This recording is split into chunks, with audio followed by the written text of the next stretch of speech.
And welcome to Second City Liberty, a Chicago centric podcast that takes a look at politics, current events, sports, and pop culture through the lens of liberty. I'm your host, Jim Hume. Thanks for tuning in. On February 28th, Chicagoans will be going to the polls. Offices on the ballot include mayor, city clerk, city treasurer, city council, and the newly created police district council. All 50 seats in the city council are up for election. This is the first election after redistricting based on the results of the 2020 census. My guest today is David Herrera, who is running for 36th Ward Alderman. Hello, David. Welcome to the podcast. Jim, thank you. Pleasure to be here. Thanks so much for having me. Yeah, I appreciate you joining me. This is our inaugural podcast, so I appreciate you being my first guest. I am also a resident of the 36th Ward, and had spoken to David previously, and he graciously agreed to join me on the show. Start off maybe by telling us a little bit about yourself and what's kind of inspired you to run for alderman. Yeah, so my name's David Herrera. I just turned 40, so I'm 40 years old. I'm from Westtown, born and raised. For me, it's very important. My parents grew up in Westtown as well, which it's just west of downtown. It's a happening place. It's a great place to live. It's what I like to say. There's something for everybody everyone in our community. Whether you're single, married, elderly, children. Westtown has about 100 or 95,000 people population. Great restaurants, bars, great schools as well. We have decent schools in the neighborhood, and so I grew up in the neighborhood. I attended St. Nicholas Grade School, Catholic school growing up. My parents did send us to private schools throughout. I then went to Gordon Tech High School and Loyola University, where I double majored in economics and finance. I used to work with municipal bonds back in 05 through 08. I would call that the heyday of Wall Street, and really learned a lot about municipal finance and how projects are financed. Really what led me to run for office was pretty much a bad experience with the previous alderman. And he kind of gave me the runaround on a few projects. I moved into real estate development and as an entrepreneur, and we're actually in my campaign office. I actually built this building a few years ago. And this is our office in Westtown. This is a property my family had owned since the early 80s, and I essentially redeveloped it. So I'm a pro-business candidate. I'm also a pro-police candidate. So I left the corporate space to move in for entrepreneurship. The previous alderman wasn't very nice, and I started to think about it. I've been in this neighborhood longer than he has, so I said, you know what, we're going to give him a run for his money. And I do believe in challenging the status quo, and I want to disrupt the status quo. Chicago, look. We've had one party rule here for, I don't know, since World War II, right? And look at the disastrous policies that have affected Illinois and the city and the county. And Illinois has led the country in out-migration here for several years, so we've got a lot of problems to tackle. But also, my background in economics dovetails into public policy, also urban planning. And so I do believe that I am the best candidate in this race, not only from the academics, the work experience, but I am rooted in the community. So I have a whole suite of things to offer. I also have a plan. More about me can be found on my website at www.herrerafor36.com. Great. I can throw that banner up there, herrerafor36.com, if people want to find out more information for you. It's another E. It's Herrera, Herrera for 36. ERA. All right. Great. Well, we talked about, or you did mention a little bit on public safety and crime. There's an article from the end of the year showing that murders are almost 700 murders in the city of Chicago. In this particular article, it says that about 70% of voters list crime and public safety as the number one or number two issue in the campaign coming up here in February. So, real quick, what are some ideas that you might have, or plans that you have to kind of address those issues that seem to be affecting the community? Yeah, so the crime has nearly doubled. If you look at murders in Chicago, they're as high as they were in the 90s, right? Right now at 700. We hit a low, I would say, probably around 2014, sometime around the Rahm Emanuel days, and we were trending about half that pace, around 350 or so. And we've doubled since then. If you look back pre-COVID or during COVID, they were actually higher. Pretty scary stuff. What has changed, right? Well, the court system in Illinois, the Cook County, it's catch and release. Unfortunately, they're letting people off the hook. A lot of these are repeat offenders. I lived in New York for some time in Manhattan, and I would be able to walk from Wall Street all the way to Midtown on a Saturday night at 2 in the morning, 3 in the morning. No one would touch you, nothing, right? It was safe.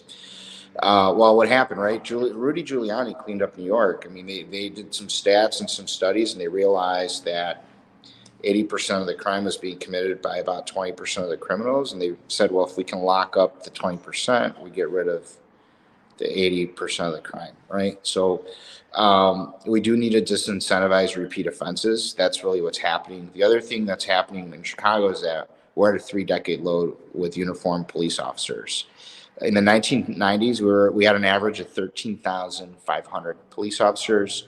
We're now at about 11,500, and pre-COVID we're at 14,000 plus. So we're at a 3-decade low, at a point where crime has doubled, just about doubled.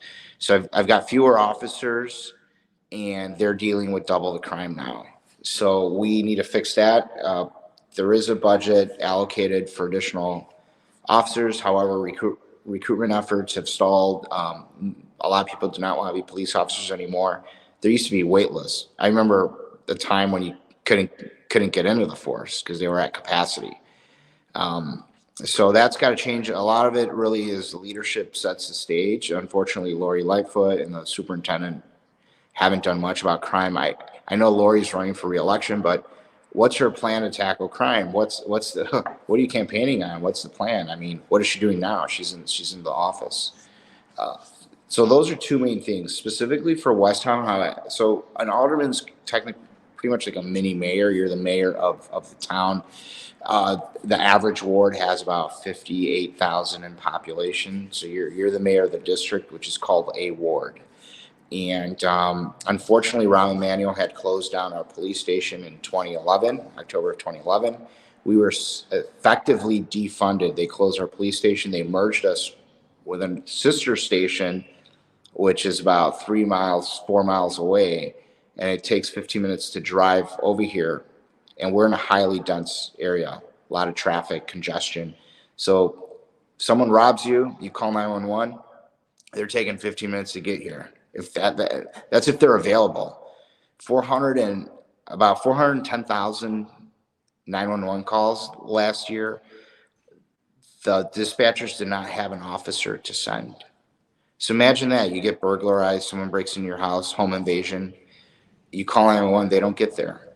We had a burglary a couple weeks ago before Christmas, and we had waited over 3 hours to file a police report. It was on a Friday. The cops did not show up. There was so much crime happening Friday and Saturday night. They had other priorities. They had shootings and things like that. So my solution, because there is a shortage of officers, and everywhere I've canvassed and knocked on doors, people ask, we want the police station back, and I cannot promise that because I'm one of 50 votes. It takes 25 aldermen to vote and the mayor to approve it.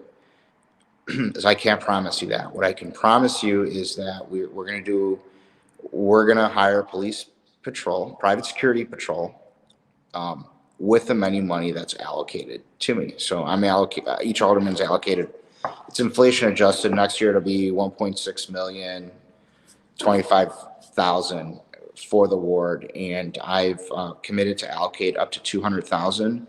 I do want a matching kind of structure as a matching grant, because I do believe, and I know that there are residents that would contribute to the fund so that we have more security presence to deter crime. Yeah, that sounds good. I think privately funded or privately organized security is definitely a way to address a lot of the problems without The, the kind of big going around the local red tape that the local government can put up anyway. Yeah, and I mean the real, I experienced firsthand with the burglary. It took 3 hours for the officers it didn't they didn't show up, but we waited over 3 hours. Well, what do you do in that instance when you need the officers? So as a backup, we'll have an app or a Slack channel and a number, and you can dial our security patrol, and they'll come over, and they should be there within a few minutes. Yeah, that sounds great. One of the things that Mayor Lightfoot has enacted or is in the process of implementing is encryption on the police scanners. This would make it um, difficult or impossible for news outlets and the average citizen to tune into the scanners and find out what's going on in their district, in their neighborhood. As alderman, would you try to bring an end to that, or restore the transparency to that scanner feed? Great question. It's controversial. I lean to having it accessible. I know that a lot of, even myself, I look at the Citizen app before I leave the house to see if there's any crime nearby, to avoid the crime location, etc. So, additionally, the private security patrol that we hire is going to rely on the scanner, so they would need access to that as well. Yeah, that sounds great. One issue that is big to me is the right to self defense. We just had the Illinois Senate pass a bill that went back to the House. Now the House signed it this evening, uh, banning a large number of common firearms that folks use for home defense.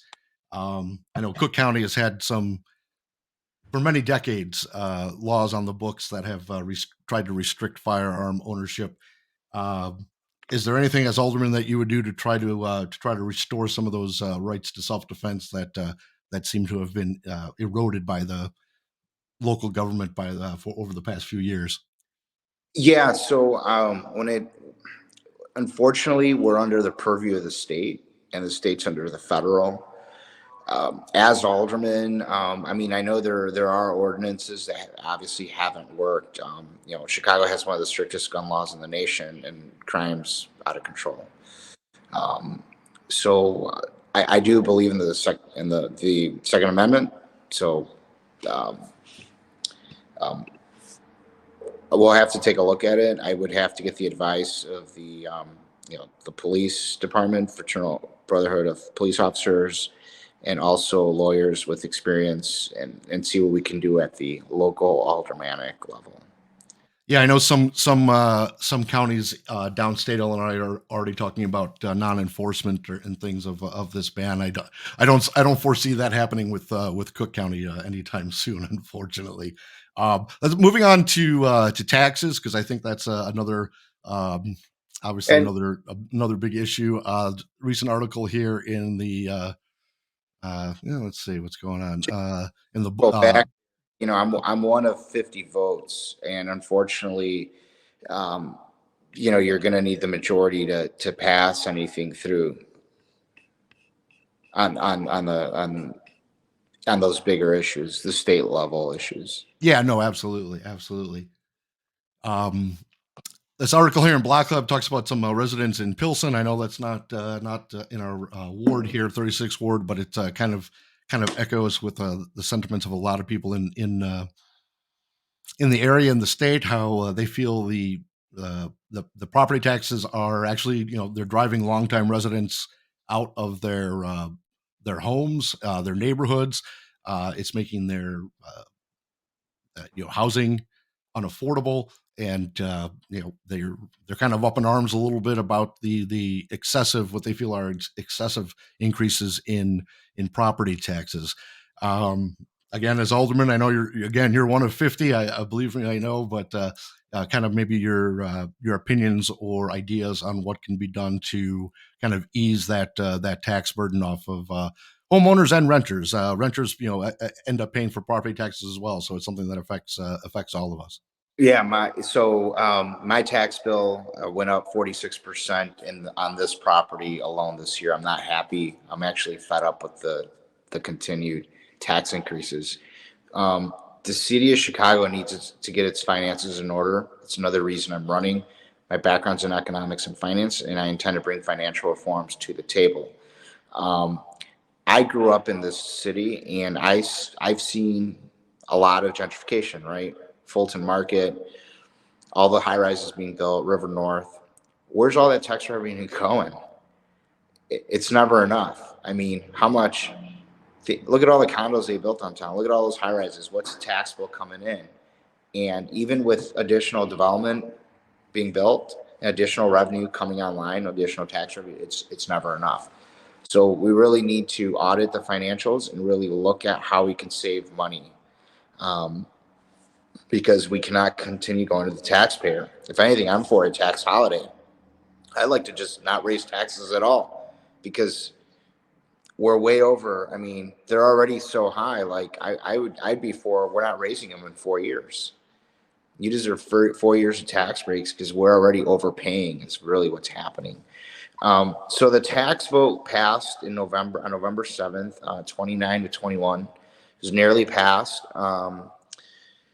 So they increased the property levy. And then, I started looking into, well, why did my tax bill go? Like, where's this money going? And 52% of it goes to Chicago public schools, almost 53.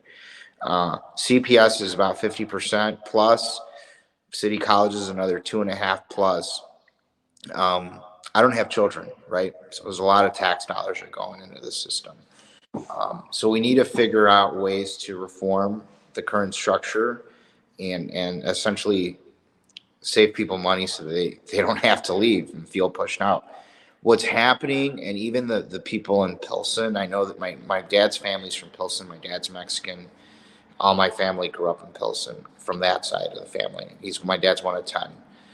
I think that the Cook County assessor, people use gentrification as kind of the scapegoat for increasing taxes. The reality is the financial mismanagement is so bad, they need the tax revenue, right? It's got to come from somewhere. So you either create more commerce and more jobs and keep the tax rate the same. And when you fail to do that, then you got to go back to everyone and raise their taxes. And so the excuse is like, your property value went up and you're paying more taxes. Great. That's what they use to blame. But the reality is, why do you even need the additional revenue? It's because of all this financial mismanagement. So with or without gentrification, the city still needs those dollars, right? Whatever they taxed you, they still need it. Often, but the way they get the tax revenue is mainly through property taxes. And so there it goes. Hey, we're going to blame gentrification. Your value went up, which essentially gives them the excuse to raise your taxes. Or we're raising your taxes because the value went up. So. Yeah, no, I as we had talked before, I ran for Cook County Commissioner back in 2022, the November election, and I've always been a little bit of a closeted Georgist at heart, and had one of my platform or talking points was to bring up the topic of land value taxes, where we're just taxing the value of the property, and it allows people to make improvements upon their buildings, whether it's a business or a home. without suffering that extra tax burden. It got a little traction in some areas, but it gets a little bit complicated for people to understand. They just want their taxes. They want their taxes lower, and that's pretty much where it stands. There's also the matter of sales taxes. Sales tax in Chicago is pretty high, and everything is taxed. And I personally feel like items like food, personal care items, clothing. These are even gasoline. These are items that working families and working people, they need to survive, and having an excessive tax on some of these items, that hurts them right in the pocketbook, where where it really has an effect on them. Any ideas or plans where we might be able to have some tax relief in the sales tax department? Yeah, so I'll give you well, the sales tax is it's 10.10 and a quarter, 10 and a half here in Chicago. I think the biggest relief we can get for taxes is a TIF fund. There's $1.2 billion that's part of my platform online. 1.2 billion that's deprived from the city's general fund. And let's just say we were to take 10% of that and call that the tax holiday, 120 million. This year, the tax increase on it was a $500 million hike, and about 125 million of that was because of the TIF. So, in theory, that would save you another 20%. Um, and we need to look at that. We need to take. They call that the mayor's slush fund. It's Right. a lot of money, and a lot of power in the person in the hands of one person, right? So I would like to reform it, bring that money back, essentially to fund additional city services and a tax holiday, essentially through that as well. The money's there. The problem is it gets allocated in a TIF. Then we have less oversight of where it goes, and then it goes as pet projects that the mayor has. Right. Right. So it goes to this building and that building and this and that, and it's like, well, wait a minute. I would prefer to have a tax. I would rather have a tax break than it to go to XYZ pet project that the mayor has. Right. And that money goes to, mayor pet projects or aldermen that are in good favor Stay. with the mayor, good standing. So it gets a lot to, you scratch my back, I'll scratch yours. Um, Talking about, we had mentioned earlier the Chicago public school system. Let me just pop up another recent article here. A watchdog group found uh, widespread cases of fraud, unchecked overtime pay, and sexual misconduct going on in the Chicago public schools. Um, as you mentioned before, so much of our tax dollars go to public schools. Um, let's be honest, they're not performing well. I mean, that's the statistics show that, the test results show that, however you want to measure it. They're not performing well. um, and part of the problem, I believe, also is the power of the Chicago Teachers Union. They just teachers unions just contributed a large sum of money to one of our mayoral candidates, who all of a sudden now you're seeing ads everywhere on TV. Brendan Johnson. They wield a lot of power. They're not an elected group. They have no recourse to the voters, and they wield a lot of political power in the city of Chicago. Obviously, to me, ways that we can get around this or circumvent it is alternative education, and whether that's private, parochial, or even homeschooling. Some of your ideas that you're thinking about or would present as ways to either improve the public school systems or find ways to uh, educate our children outside of the CPS. Yeah, so I would. We've had in Chicago 11-year. We're at the lowest enrollment in 11 years. We are at about 323,000 students. 11 years ago, we were about 400,000 or so. So we've essentially have a 25% less. We're 75% of what it used to be, but the expense has gone up. So we got fewer students, and we're spending a lot more money than ever before. Where's that money going? I'm not happy about that. We do need to reform the system. I'd be for a voucher system. I, X amount of dollars. My parents paid for my school, right?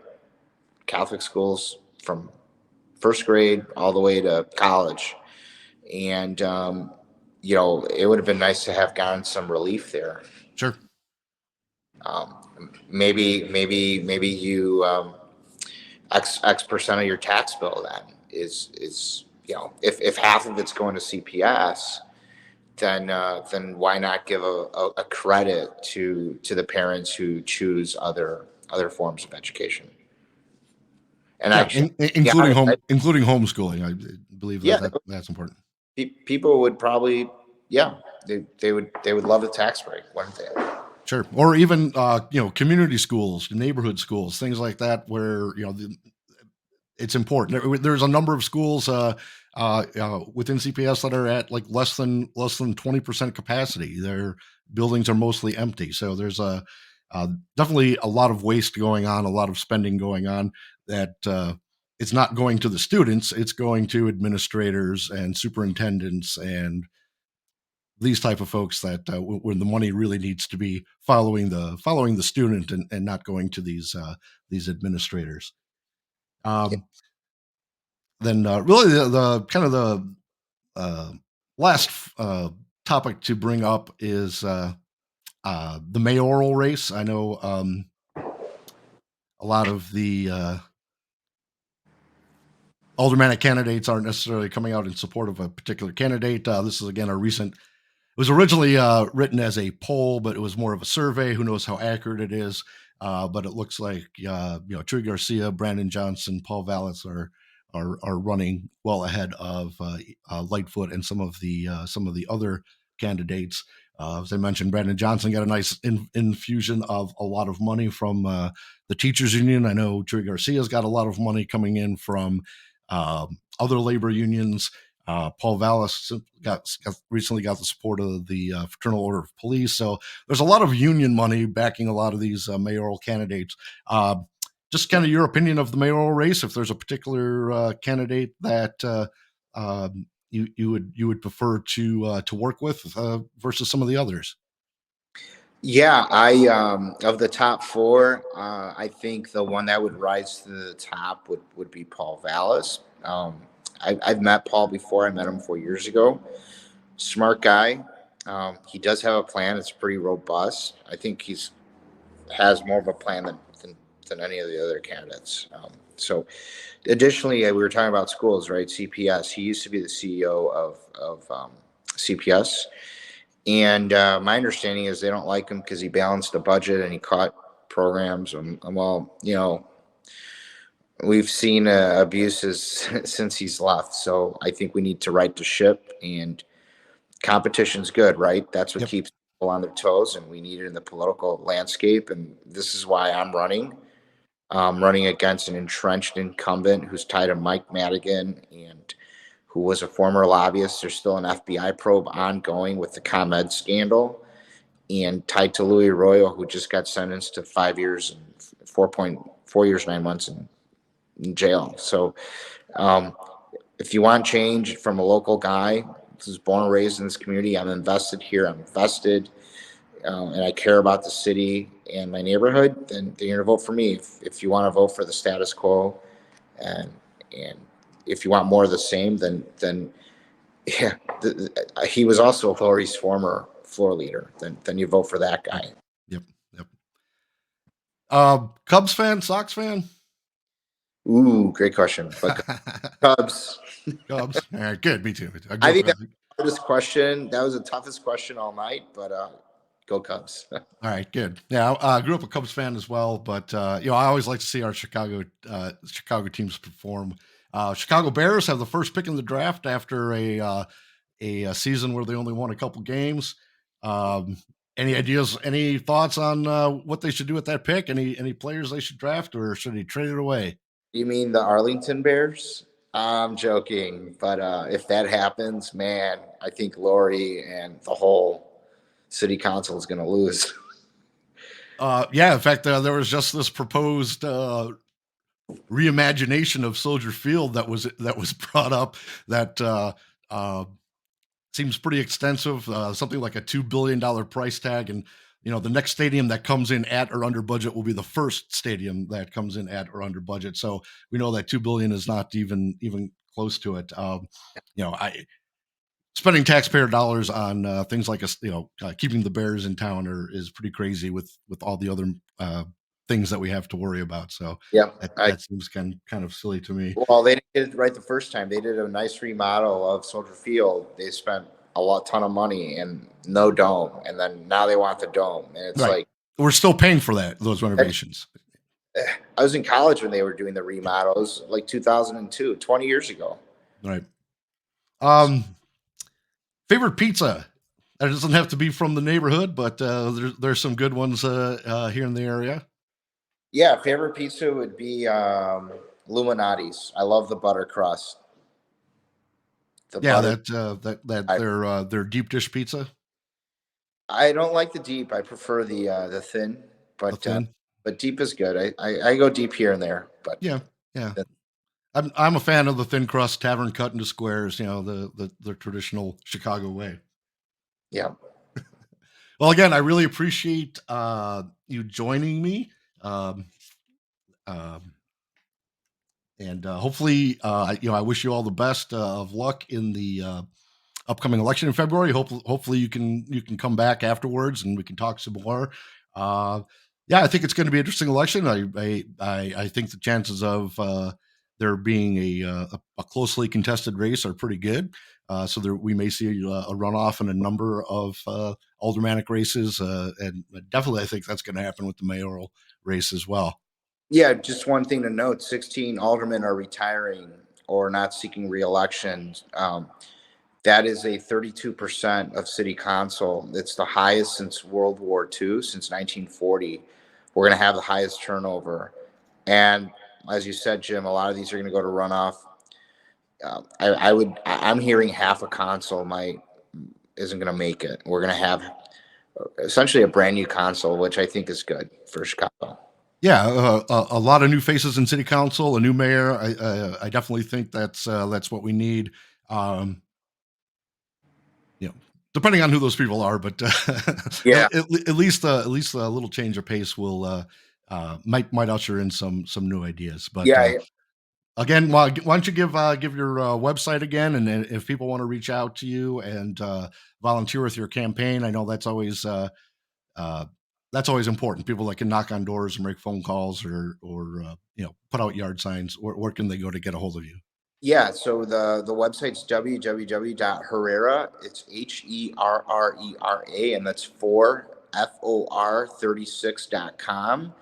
Um, there's a lot of info there. The Chicago Tribune had endorsed me 4 years ago. I'm expecting to get their endorsement this time around as well. But yeah, I could use your help. One person cannot win this thing. I could just do my part, but it takes a small army of us to do this.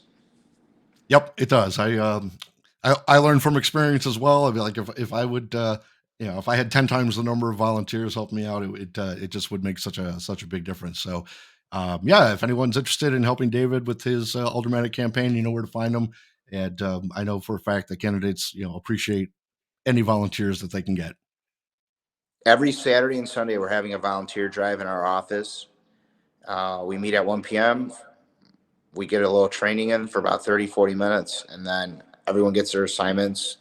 We go from 2 to 6, well, 1 to 6 with the training every And Saturday. what's the address of your office again? I know it's over on Chicago Avenue. Yeah, 2048 West Chicago Avenue. We're directly across the street from the Mariano's grocery store, Mhm. off of the corner of Chicago and Damon. Great, The office David. hours line as well. Thanks again. We'll be in touch. I appreciate you joining me on the podcast. Great, Jim. Thank you so much. This is a pleasure. Thank you. And thanks to all of you for tuning in. Don't forget to Follow me on Twitter. That's at Second City Liberty. YouTube channel, Second City Liberty, and my website, secondcityliberty.com. If you want to be on the podcast or know of someone that would make a great guest, please email me, Jim at secondcityliberty.com. So until next time, stay safe, stay warm, and stay based.